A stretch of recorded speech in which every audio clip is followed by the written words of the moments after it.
बच्चों, पिछली क्लास में हमने भारत की मृदा के बारे में पढ़ा था कि भारत की मृदा होती क्या है, उसका महत्व क्या है, उसमें किस प्रकार के कण पाए जाते हैं इत्यादि। आज की क्लास में हम पढ़ेंगे भारत के मृदा के वर्गीकरण के बारे में, मतलब भारत में कितने प्रकार की मृदा पाई जाती है। तो चलिए शुरू करते हैं। Indian council of agriculture research के द्वारा भारतीय मृदा को 8 प्रमुख भागों में बांटा गया है। कितने भागों में बांटा गया है? 8 प्रमुख भागों में बांटा गया है। किसके द्वारा? ICAR, जिसका फुल फॉर्म क्या है? Indian council of agriculture research. लेकिन आपके सिलेबस में सिर्फ 6 प्रकार की मृदा पढ़नी है। कौन कौन सी? जलोढ़, काली, लाल पीली, लेटेराइट, शुष्क एवं वन जिसे पहाड़ी मृदा भी कहते हैं। मैं फिर से आपको बता दूं कि ICAR ने भारत की मृदा को 8 प्रमुख भागों में बांटा है। जलोढ़, काली, लाल पीली, लेटेराइट, शुष्क, लवणीय, पीटमयी और वन, जिसमें से आपको 6 प्रकार को पढ़ना है। पहला है जलोढ़, दूसरा है काली, तीसरा है लाल पीली, चौथा है लेटेराइट, पांचवा है शुष्क और छठवीं है वन, जिसे पहाड़ी मृदा भी कहा जाता है।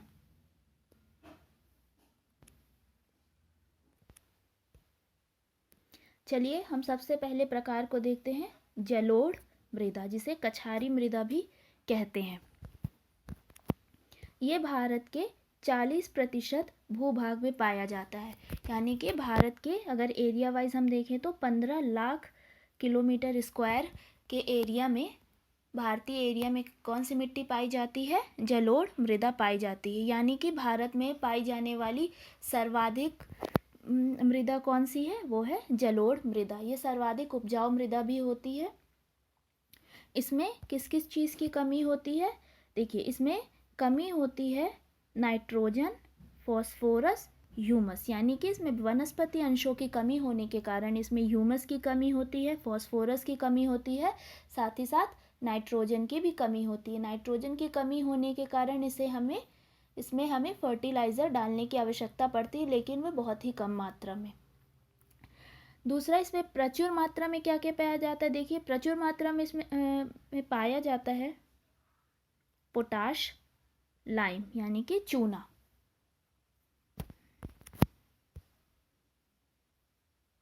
फिर से देखिए, जलोढ़ मृदा भारत में सर्वाधिक भूभाग में पाई जाने वाली मृदा है। यानी कि भारत के 40% भूभाग में कौन सी मृदा पाई जाती है? जलोढ़ मृदा पाई जाती है। जलोढ़ मृदा में प्रचुर मात्रा में क्या क्या पाया जाता है? पोटाश एवं लाइम। लेकिन इसमें कमी किस किस चीज़ों की होती है? नाइट्रोजन, फॉस्फोरस और ह्यूमस। ह्यूमस में किसकी वजह से? वनस्पति अंशों की कमी होने की वजह से इसमें ह्यूमस की कमी पाई जाती है। आप देखेंगे कि भारतीय मृदा में नाइट्रोजन, फॉस्फोरस और ह्यूमस की सामान्यता कमी ही पाई जाती है।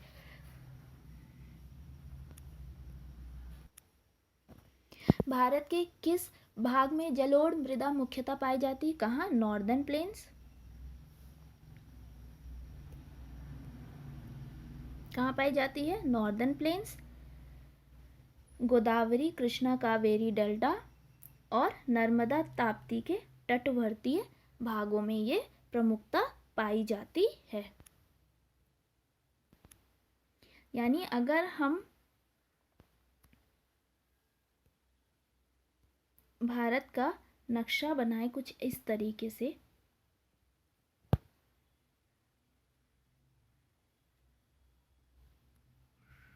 माफ़ कीजिएगा, यहाँ जगह थोड़ी कम पड़ने की वजह से आप थोड़ा देख लीजिएगा अच्छे से इसे। कहाँ कहाँ पाए जाते? ये उत्तर का विशाल मैदान, ये नर्मदा यहाँ से ऐसे बह रही है, ताप्ती इधर से बह रही है, इनके तटवर्ती क्षेत्रों में यहाँ से गोदावरी कृष्णा कावेरी बह रही है, तो इनके डेल्टाई क्षेत्रों में या इनके तटवर्ती भागों में कौन सी मिट्टी पाई जाती है? वहाँ पाई जाती है हमारी जलोढ़ मृदा। देखिए, इसमें प्रमुख रूप से कृषि इसी मृदा में की जाती है। क्यों? क्योंकि ये इसमें खनिज की अत्यधिक उपलब्धता होने के कारण ये कृषि के लिए बहुत ही ज़्यादा सुटेबल होती है। देखिए अब इसके प्रकार, ये 2 प्रकार की होती है, खादर और बांगर। ये अच्छे से याद रखिएगा। खादर मृदा किसे मृदा को बोलते हैं? नई जलोढ़ मृदा को कौन सा क्या बोलते हैं? खादर। और पुरानी जलोढ़ मृदा को क्या बोलते हैं? बांगर। इसका निर्माण कैसे होता है? नदियों द्वारा लाए गए अवसादों से, यानी हिमालयी नदियाँ जो निकल रही हैं वो निरंतर पर्वतों का अपरदन करते हुए बहती हैं।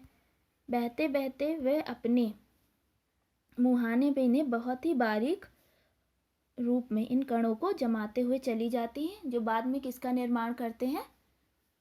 किसका निर्माण करेंगे? जलोढ़ मृदा का निर्माण करते। पिछली क्लास में मैंने आपको पढ़ाया था कि 2.5 सेंटीमीटर पतली मिट्टी निर्माण होने में 1000 साल से भी ऊपर का वक्त लग जाता। अब यहाँ पे हमारा उत्तर का पूरा विशाल मैदान इसी मृदा से बना हुआ, यानी कि इसे बनने में सैकड़ों हजारों सालों का वक्त लग गया होगा। इसमें देखिए कौन कौन सी फसल हम उगा सकते हैं? गेहूं, धान, गन्ना, दलहन, तिलहन इत्यादि।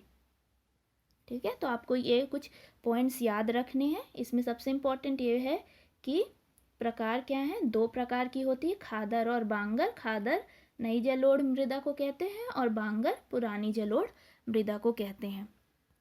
इसमें आप देखिए, इसमें बालू का कितना प्रतिशत होता है? 40%। गाद का होता है 20% और मृत्तिका का कितना होता है? 40%। तो ये चीज़ भी आप याद रखिएगा,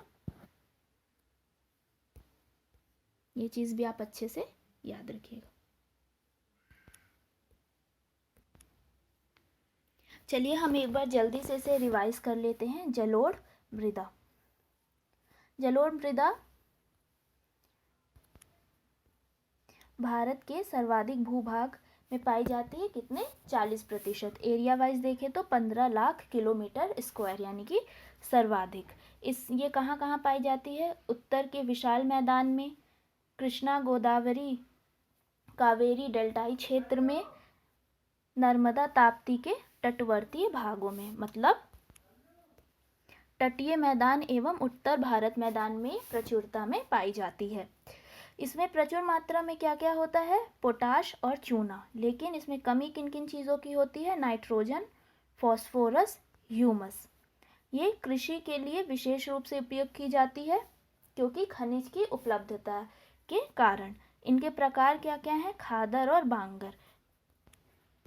खादर मतलब नई जलोढ़ मृदा और बांगर मतलब पुरानी जलोढ़ मृदा। इसमें बालू कितने प्रतिशत होती है? 40%। गाद कितनी होती है? 20%। और मृत्तिका कितनी होती है? 40%। हो गया ना, 40, 20, 60 और 40, 100%।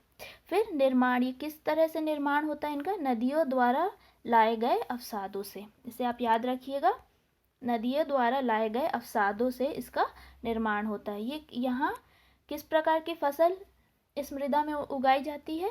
गेहूं, धान, गन्ना, दलहन एवं तिलहन।